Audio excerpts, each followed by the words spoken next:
शिमला शहर को 20 नई इलेक्ट्रिक बसें मिली हैं और मुख्यमंत्री सुखविंदर सिंह सुक्खू इन्होंने हरी झंडी दिखाकर बसों को रवाना किया है।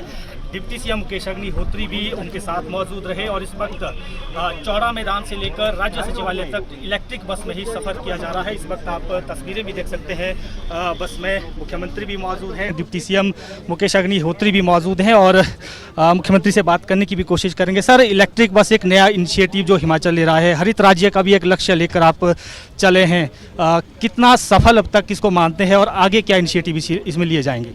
देखिए, हमने 40 साल बाद एक ऐसा बजट प्रस्तुत किया जो प्रदेश की जलवायु, प्रदेश के वातावरण और प्रदेश की आबो हवा के अनुसार उस बजट को प्रस्तुत किया।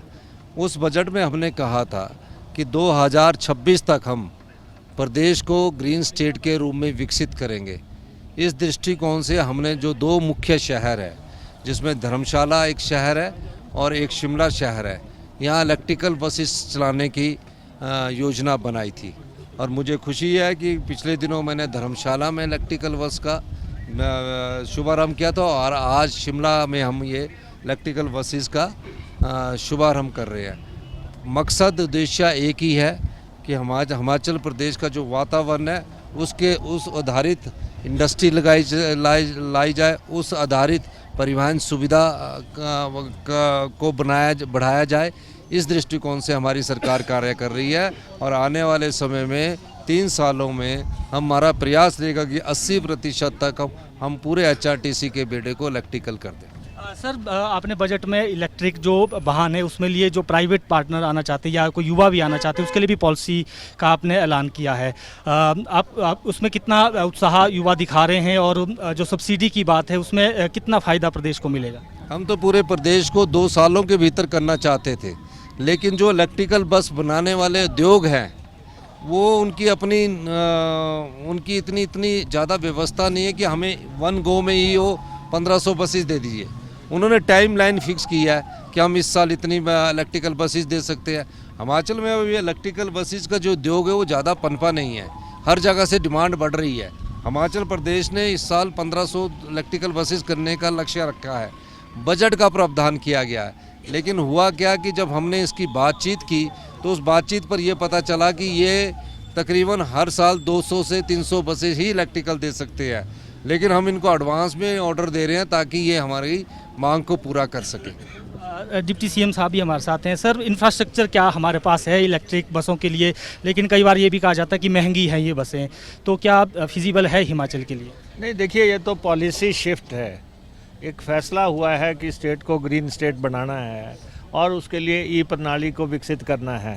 तो ये तो ग्लोबल रेट्स हैं, अंतर्राष्ट्रीय निविदाएं दी जा रही हैं, कोई ऐसा नहीं है कि हम यहाँ तय कर रहे हैं। इंटरनेशनल बिडिंग हो रही है, उसमें जो भी लोग आएंगे उनसे बसेस हम लेंगे।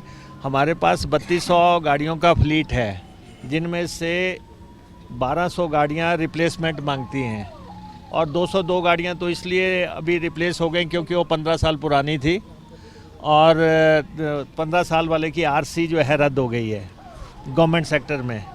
तो इसलिए उन 200 की रिप्लेसमेंट तो लगभग हमें मिल गई है।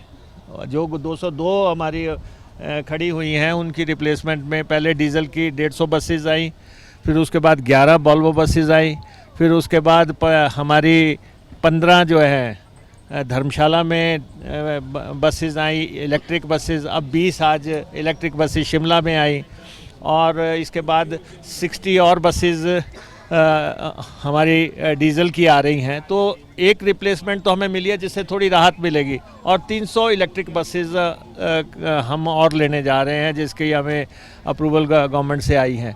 तो धीरे धीरे चरणबद्ध तरीके से फ्लीट के नवीनीकरण की तरफ बढ़ रहे हैं। फ्लीट बदलना बहुत ज़रूरी है। हमें ये फ्लीट जो मिला है ये हमें विरासत में मिला है, तो जिसमें से 1200 बसें की कंडीशन ठीक नहीं है, जिनको हटाना बनता है।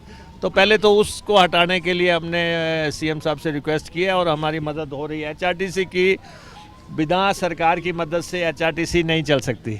144 करोड़ रुपए का खर्चा है, 65 करोड़ रुपए की आमदनी है, हर महीने 69 करोड़ रुपया सरकार से ले रहे हैं। अब हमने इस महीने जो है तनख्वाह भी जारी कर दी है। पेंशन भी जारी कर दी है और लगातार आने वाले 3 साल के अंदर जो है हम फ्लीट की रिप्लेसमेंट की पूरी ओवर टाइम का भी हमने जो है 9 करोड़ रुपए के आसपास राशि जो है 2 चरणों में दी जा रही है। और मेडिकल भत्ता जो है 1 करोड़ 70 लाख रुपया वो भी हमने दिया है। तो HRTC की मदद सरकार से हो रही है, सहयोग सरकार से मिल रहा है और आने वाले समय में आज हमारा पहला बोर्ड ऑफ डायरेक्टर भी हो रहा है। हम अपने आय के संसाधन कैसे बढ़ा सकते हैं इस पे भी अब हमने डिस्कशन शुरू कर दी है कि हम आने वाले समय में क्या कर सकते हैं जिससे हमारे साधन बढ़े। तो अभी ठीक है, 200 के आसपास बसें आना पहले 6 महीने में एक अच्छी उपलब्धि है। बिल्कुल, ये थे मुख्यमंत्री सुखविंदर सिंह सुक्खू और डिप्टी सीएम मुकेश अग्निहोत्री। इन्होंने कहा कि हरित राज्य बनाने की दिशा में हिमाचल अग्रसर है। 3 सालों में हिमाचल का 80% जो फ्लीट है उसे इलेक्ट्रिक किया जाएगा। हिमाचल को पर्यावरण से भी साफ स्वच्छ बनाने का एक लक्ष्य रखा गया है और उसी दिशा में सरकार आगे बढ़ रही है। वीडियो जर्नलिस्ट अंकुर के साथ प्रदीप ठाकुर, शिमला।